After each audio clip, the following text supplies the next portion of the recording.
Patient is a 20-year-old male. He was struck by a falling tree and has life-threatening injuries. We are requesting immediate evacuation.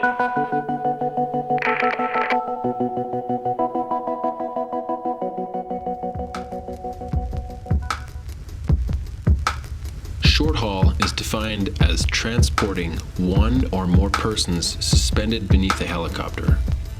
Typically, the duration of the flight is as short as possible to a suitable landing zone where the patient may be loaded internally or transferred to a higher level of medical care. The National Park Service has been using this rescue technique successfully since 1986. Service-wide, there are more than 30 short-haul rescues each year. Short-haul techniques used within the National Park Service were adapted from methods used by the military, Parks Canada, and European rescue services. Since 1991, the 10 parks that operate short-haul programs have convened annually to share lessons learned, update equipment, and perform quality assurance. Park Service short-haul mission profiles typically include forest, cliff, canyon, snow and glacier, and river rescues from areas prohibitive of ground-based evacuations. When utilized properly, the technique can reduce the time, duration, and number of rescue personnel exposed to hazardous environments. Short haul has also proven to be valuable on interagency missions, with the National Park Service supporting rescue efforts of county and state agencies as well as other parks within a geographic region. The United States Forest Service is initiating the use of short haul in order to augment their ability to rescue injured employees. In this video, we will present to you the operational and risk assessment procedures for safe short haul operations. To qualify as short-haul rescuers, participants must be qualified helicopter crew members and attend annual helicopter short-haul training. During these training sessions, short-haulers review the proactive operational risk management and briefing system used for rescue operations. The risk assessment model used is called the GAR model for green, amber, and red, and it has proven to be a very effective tool for mitigating hazards and soliciting rescuer input before, during, and following an operation. Once a request for short-haul extraction has been made, the flight crew assembles, which is typically the pilot, one spotter, one short-hauler, and potentially a medical person. The flight crew will first receive a mission briefing, then load the required equipment onto the aircraft, and then fly to the scene to perform a reconnaissance check flight. The goal of this flight is for the pilot and crew to get first-hand knowledge of the extraction site, as well as determine a suitable location for the staging site. The pilot relays the following information to the incident command post.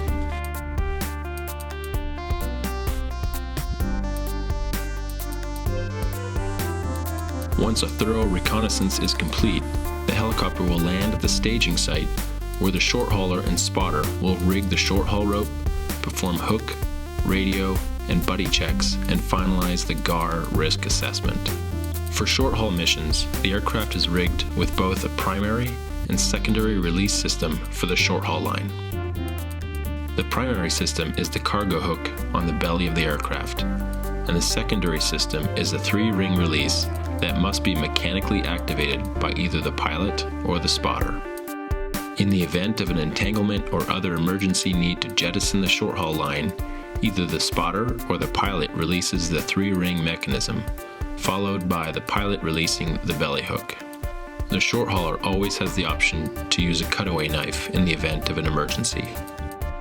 The spotter is responsible for rigging the 3-ring release system and performing hook checks with the pilot prior to the mission.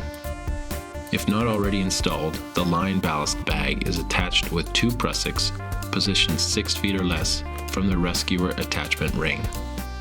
The spotter utilizes 2 anchor attachment points within the aircraft when not wearing the seatbelt. The seatbelt is always worn during takeoff and landing. Prior to launch, rescuers and spotters conduct head-to-toe buddy checks to include tactile and verbal checks of personal protective equipment and communications. In addition to meeting helicopter flight crew personal protective equipment standards, the following components complete the short-haul rescuer safety system: 2 girth-hitched lanyards, auto-locking carabiners at appropriate length, a secure seat harness free of entanglement, a radio harness with radio frequencies confirmed, an accessible cutaway knife. Depending on the nature of the injury, short haulers will transport patients in a semi-recumbent evacuation harness known as a screamer suit, or prone in a Bowman bag and litter combination. It is the goal of the short-haul module to transfer the patient from the point of injury to definitive medical care in a timely manner while minimizing the potential for further injury to the patients or rescuers. When the short-haul module is located at the helibase, a hypothetical rescue line may look like this: 15 minutes to prepare and load the aircraft, 30 minutes to fly to the scene, perform a reconnaissance, and land at the staging site, 10 minutes to complete the rigging, buddy checks, and final risk assessment, 20 minutes to execute the short-haul insertion and extraction, 5 minutes to transfer the patient internal or to another aircraft at the staging site. The protocol for ordering a short-haul module will be established in the incident management team's daily incident action plan. An essential step will be utilizing the medical incident report, also known as the 9-line protocol, which is located in the pink section of the Incident Response Pocket Guide. When a short-haul module arrives on your incident, you will take operational control of a multi-purpose tool. While fulfilling its mission as a rescue resource, the helicopter and crew will be available for all routine mission assignments, such as initial attack, crew shuttles, reconnaissance, and bucket work. The short-haul module should become familiar with all established helispots and should perform pilot and crew proficiency flights. The presence of a short-haul module should not influence your incident tactical decisions on the fire line, as environmental factors, mechanical considerations, or crew limitations may impact the capability of this resource. The short-haul module manager will be a great asset in helping you accomplish your routine assignments while maintaining rescue readiness. With the limited availability of short-haul modules, it is essential that all key elements of the incident management team understand how this resource may be shared. The short-haul module may not be located on your helibase. Therefore, utilizing this resource will require positive communication and coordination between incident management teams, dispatch centers, and multi-agency coordination groups. A radius response map is an example of how to provide short-haul capability to multiple incidents within a geographic area or across regional boundaries. Take the time to connect with a short-haul module manager, observe a training proficiency, and establish positive lines of communication so that this valuable resource may be wisely used when needed.